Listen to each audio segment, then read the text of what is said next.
2017 Honda CRF450R First Ride Review. The 2017 Honda CRF450R is the most anticipated motocross bike of the year, and it proves to be worth the wait. We got our chance to test the 2017 CRF450R at the amazing Monster Mountain MX Park just outside Montgomery, Alabama. After spending a full day, including more than 80 laps on the all-new CRF, we can absolutely confirm that Honda has a serious contender for top honors in the 450cc MX class. If you ride red, or you've been thinking about it, now may be the time to pony up for a CRF 450R. It's been a long time coming, as production of the CRF 450R was delayed when a massive earthquake damaged Honda's production facilities in Kumamoto last April. Eventually, spy photos of the CRF 450R were leaked, showing the machine powered by an all-new version of Honda's Unicum engine instead of the OHC engine tested by HRC rider Akira Narita in the All Japan MX National Championship. The photos also showed the CRF that featured a chassis that placed the shock much lower in the chassis and also did away with the KYBPS at fair fork. The 2017 model would get a new 49mm Showa coil spring fork that was of the same spec as Honda's factory 8-kick suspension. The first thing you notice when climbing aboard the 2017 CRF 450R is how much smaller and lighter it feels than the 2016 model, and we could make the real-time direct comparison because Honda had a 2016 model on hand for us to evaluate at Monster Mountain. Honda says that the weight of the 2017 model is identical to the 2016, but get rolling aboard the 17 and it feels much lighter than the previous version. Despite raising the CRF's airbox and intake tract to create a downdraft intake layout that gives the incoming air charge a straighter shot to the CRF 450RS intake valves, the overall center of gravity is supposedly lower on the 2017 than the 2016. Honda developed an all-new, lighter chassis that features longer main spars that are thicker near the steering head but thinner and more gradual as they move down toward the swinger pivot. The goal here was to decrease torsional stiffness for better bump absorption and rider feedback. But lateral stiffness is unchanged, and that's a good thing because the previous CRF 450R was already praised for its excellent handling character. The next thing you notice is that the CRF 450R can be difficult to start if you don't know what you're doing, leading you to believe that the fuel injection is too lean at low RPM. It's an illusion. The CRF 450R is painfully easy to start. The trick is not to give the kickstarter a healthy boot. All it takes is a lazy shove through the kickstarter's arc to bring the CRF to life. Kick it hard, and you'll be kicking it a long time. Kick it gently, and you'll be on your way in 1 to 2 kicks max. A few other things. The CRF 450R sounds as if it idled higher than other bikes in its class. Honda officials tell us the idle is set at 2000 RPM. It also has a sharper exhaust note through its new, more compact dual muffler exhaust system. Honda engineers found more power by fitting an exhaust system with more gradual vents than before, and they also fitted 78mm shorter mufflers to help centralize the bike's mass. Once underway, the CRF leaves no doubt as to its aspirations of being the class champ in the power department. The new liquid-cooled Unicum engine may share the same 96.0mm bore and 62.1mm stroke as the old one, but the CRF's 1-point higher compression ratio, now 13.5:1, new intake system and more radical cam, the latter made possible by the inclusion of a finger follower that allowed Honda engineers to install the higher lift camshaft, give the CRF a lot more bark and a lot more bite. When ridden in Mode 3, the most aggressive map of its 3 engine mode select settings, the new engine rips with extreme force, so much so that first and second gears in its slip-shifting 5-speed transmission are almost unnecessary. In third gear, the CRF will rocket out of corners with authority, delivering astonishing grunt down low and pulling hard all the way to its rev limiter, and you don't even really have to slip its feathery-feeling clutch to get going.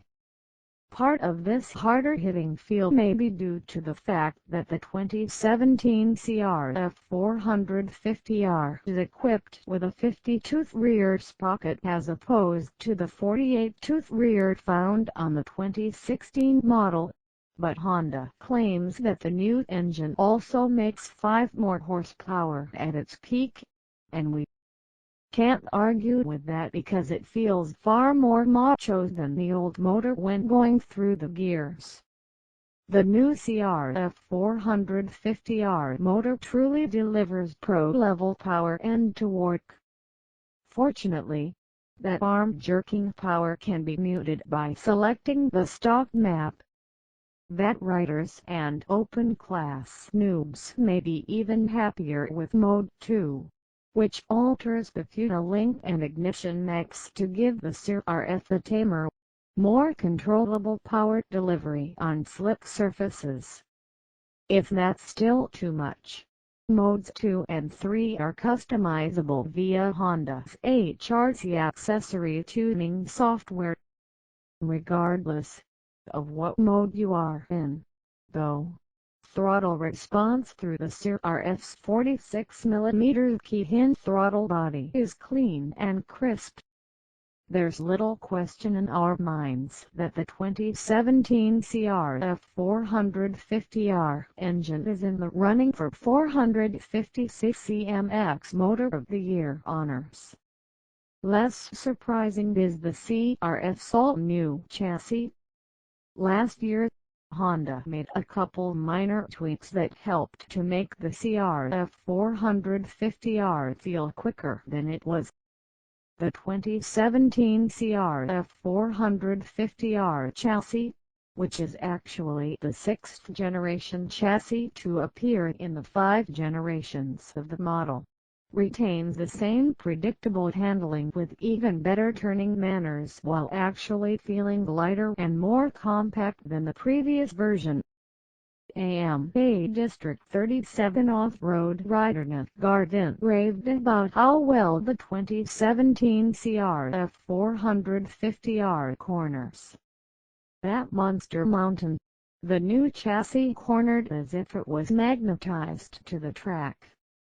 Possessing the feathery steering feel and excellent front-end traction in flat corners, the CRF can make lightning-quick direction changes, but it also tracks extremely well.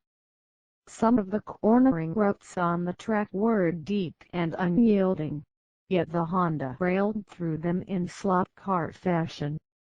One thing that hasn't changed is that the CRF chassis will still shake its head at high speed over rough ground, but the good news is that it is easily cured by lowering the 45mm in the triple clamp. With that simple change, the head shake was gone, giving the front end much more control and braking bumps without sacrificing the bike's turn-on, 8-dime feel. Garvin noted how forgiving the chassis is in the event that the front end slips offline or the rear end fishtails due to his heavy throttle hand. The 17 is very easy to get right back into line, increasing rider confidence in a big way. It's all the more surprising when you realize that the 2017 model features a shorter albeit stiffer swinger that helps to cut the wheelbase by half an inch, down to 53.3 inches. Part of that narrow profile is due to the CRF450R's new radiators, which are slimmer but longer, allowing new radiator shrouds that tuck in much tighter than before, eliminating our biggest bitch about the previous model. Hallelujah! No more snagged boots or knee guards when cornering. To make sure the narrower radiators can pull in enough air, the CRF450R also features a narrower front fender and a number plate with less frontal area, allowing air to stream between the lower edges of the plate and the fork legs to help keep things cool. The CRF450R's oil jet system has also been revised for better cooling. The new system features 4 holes rather than 2 to help cool the piston, and a new dual-stage scavenge pump has been fitted to reduce pumping losses for greater efficiency, according to Honda. That helps the CRF450R to run cool despite carrying about 260 cc less oil volume. Oh yeah, and about those new 49mm Showa coil spring forks, we love them. In fact, the 2017 CRF450R's suspension package is first-rate all the way. In stock form, our fork was a little on the soft side, but we increased the compression damping to keep the fork from settling too far into its stroke. Out back, we set up the Showa piggyback shock with 108mm of sub and dialed 2 clicks out of the high-speed compression damping circuit to make it more compliant over rough ground. As the track got even rougher, we took 2 more clicks out of the high-speed compression. The suspension at both ends is extremely plush without feeling mushy or uncontrolled. Garvin attacked every jump on the track and enjoyed hammering through the sand hoot section in full confidence that the fork and shock would deliver a smooth ride without kicking or bottoming. If there's an area that we would like to see improved, it's in the braking department. The CRF450R's 260mm front and 240mm rear disc, both of them clamped by Nissan calipers, deliver decent stopping mixed with a nice feel, but we'd like a little more power than the stock setup has to offer. The 2017 may be a prime candidate for more aggressive pads and / or an oversized front rotor to increase the whoa power.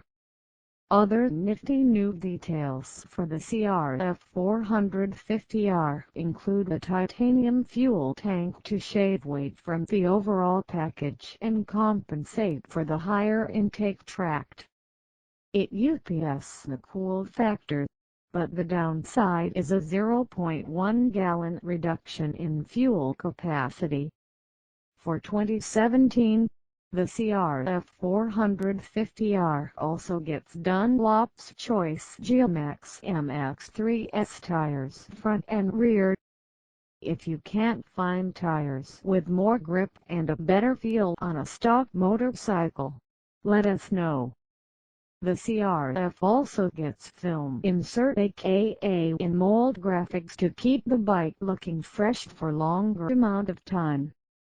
The